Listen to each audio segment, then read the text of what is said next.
It is a scenario most students know well. You understand the math perfectly, yet when the test is returned, the grade is lower than expected. A single dropped negative sign or a mistake in basic addition has cost you points on a concept you actually mastered. It is common to dismiss these as just silly mistakes and move on. However, treating them as insignificant ensures they will continue to happen. These errors are not a reflection of your intelligence. Instead, think of them as evidence that your mathematical maturity, your ability to execute complex operations with precision, is still developing. In the next 5 minutes, we are going to build a methodical checking routine and a personalized log to identify the specific patterns behind these errors. To begin, gather a dedicated notebook, a pen, a calculator, and a recent math assignment where you lost points for execution errors. The first step is to separate the copying phase from the solving phase. When you start a problem, focus entirely on moving the information from the textbook to your page. Before you write a single formula, check every number and sign line by line against the source. If you copy the question incorrectly, you will not receive marks for the work that follows.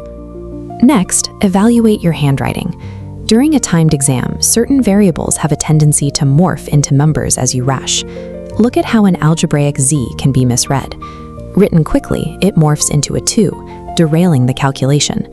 Prevent this by using a strike-through or cursive z and a distinct capital X to avoid confusion with multiplication.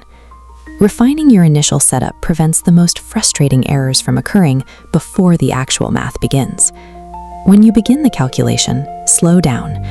Break operations into granular steps and avoid performing more than one mental math operation per written line. This slower pace is essential for spotting unit traps. Many exam questions are designed to force errors by mixing different dimensions in the same problem.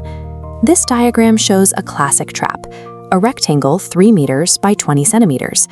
Ignoring units, you might calculate the area as 60 square meters.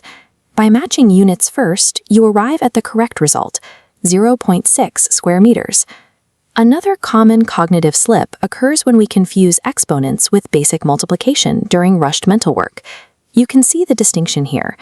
2 to the power of 3 is 8, which we display next to a crossed-out equation showing the common error of treating it as 2 times 3. Breaking the problem into these microsteps reduces the mental friction that leads to these slips. When the problem is finished, you must verify the result.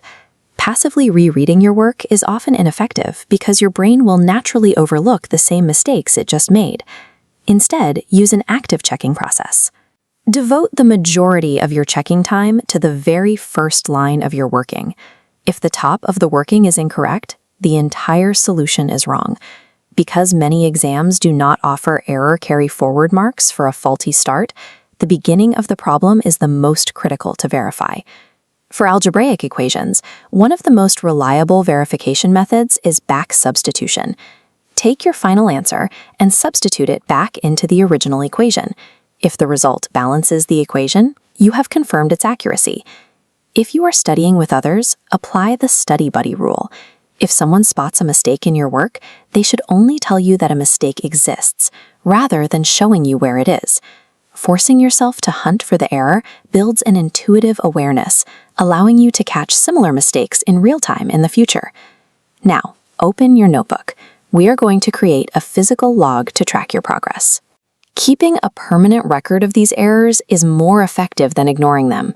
It allows you to see the specific patterns in your behavior. Your careless mistake log should be divided into 4 columns: date, problem type, the silly mistake, and how to fix it.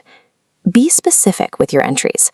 Examples might include neglected to distribute the negative sign or used radius instead of diameter in the area formula. This logbook turns abstract frustration into a specific dataset you can address and correct. You now have a systematic way to solve problems and a log designed to map your unique vulnerabilities. Before your next exam, read through your careless mistake log. This primes your attention to watch for your most common pitfalls during the test. Mathematical maturity is not innate. It develops through time, practice, and structured processes. Even advanced mathematical work relies on this rigorous verification. Give yourself grace as you learn. Stick rigidly to your checklist and logbook and the frequency of these errors will decrease as your precision improves.